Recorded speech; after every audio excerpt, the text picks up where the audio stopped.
আমরা বলেছিলাম ভাস্কর্য ইসলাম সমর্থন করে না, মূর্তি ইসলাম সমর্থন করে না।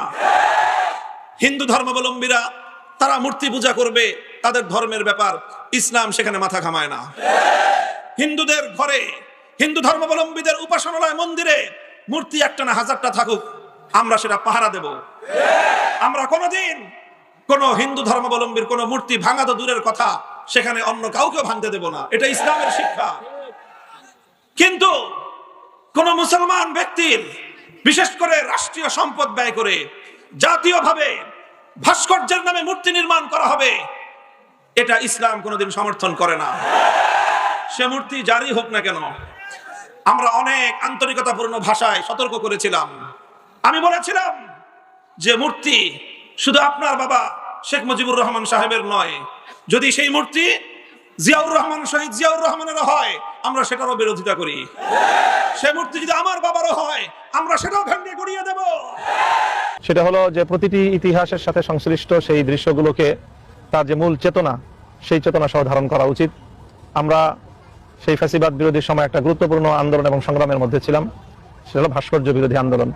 আমাদের স্পষ্ট বক্তব্য ছিল যে রাষ্ট্রীয় স্থাপনাগুলোতে কোনোভাবেই একটি মুসলিম সংস্কৃতির বিরুদ্ধে এইভাবে মানুষের ভাস্কর্য মূর্তি তৈরি করাটা ইসলাম ধর্মের এবং মুসলিম জাতির যে ঐতিহ্য, তাদের যে সংস্কৃতি, সেটার সাথে মানানসই না।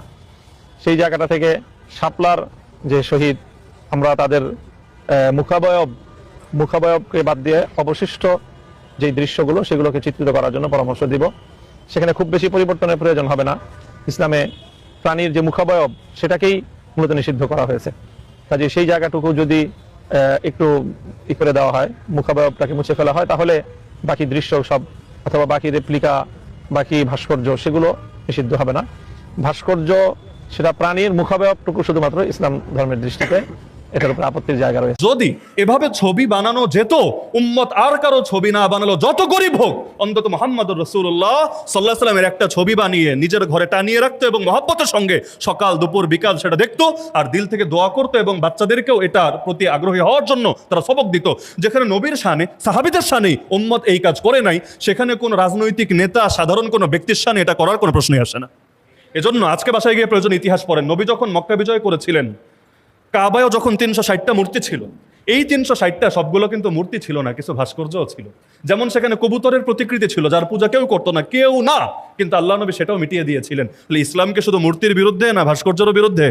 এজন্য রাজনৈতিকভাবে যারাই ক্ষমতায় আসুক না কেন, বাংলাদেশে ভাস্কর্য সংস্কৃতি বন্ধ হওয়া দরকার। বলবেন কেন? থাকলে সমস্যা কি? থাকলে সমস্যা হলো, কোনো ঘরেও যদি ছবি থাকে, আপনার বাপ আর মায়ের ছবিও যদি ঘরে টানায় রাখেন, আপনার পীরের ছবিও যদি ঘরে টানায় রাখেন, রহমতের ফেরেশতা সেই ঘরে ঢোকে না। আচ্ছা, এক ঘরে ছবি থাকলে ওই ঘরে যদি রহমতের ফেরেশতা না ঢোকে, তাহলে পুরো দেশে অলিতে গলিতে, রাস্তা ঘাটে, চিপায় চাপায়, মহাসড়কে যদি ছবি দিয়ে ভরে যায়, তাহলে এই দেশে রহমতের ফেরেশতা ঢুকবে কিভাবে আমাকে বলেন? আর দেশে যদি রহমতের ফেরেশতা না ঢুকে, তাহলে কোন ফেরেশতা ঢুকবে? গজবের ফেরেশতা ঢুকবে। তো গজবের ফেরেশতা ঢুকলে এই দেশ ভালো থাকবে কিভাবে? জনগণ ভালো থাকবে কিভাবে? আমরা ভালো থাকবো কিভাবে? যদি আল্লাহকে বিশ্বাস করি, আল্লাহ রহমতে বিশ্বাস করি, তাহলে সমস্ত ভাস্কর্য, প্রতিকৃতি এবং টানানো ছবি, প্রিন্ট ছবি, এগুলোর বিরুদ্ধে আমাদেরকে যুদ্ধ ঘোষণা দিতে হবে। আর যদি ছবি টানাতেই হয়, তাহলে তোমাদেরটা পরে অন্তত নবীরটা টানানোর ব্যবস্থা করো আগে। বলবেন না, এই দুঃসাহস আমরা করবো না। তো নবীর শানে না করলে অন্য কারো শানে করার প্রশ্ন আসে না। যেটা নবীর বেলায় মানি নাই, অথচ তিনি সবার উপরে, সেটা অন্য কারো বেলায় মানার কোনো প্রশ্নই আসে না। সুতরাং কোনো ব্যাখ্যা দিয়ে ভাস্কর্য বা ছবিকে অন্তত মুসলিম দেশের সংস্কৃতি হিসাবে গ্রহণ করা উচিত না। আল্লাহ আমাদের সবাইকে বোঝার তৌফিক দান করুন, এবং রাসূলুল্লাহর শান নিয়ে যে আলোচনাগুলো হলো, আল্লাহ জীবন ধারণ করার তৌফিক দান করুন।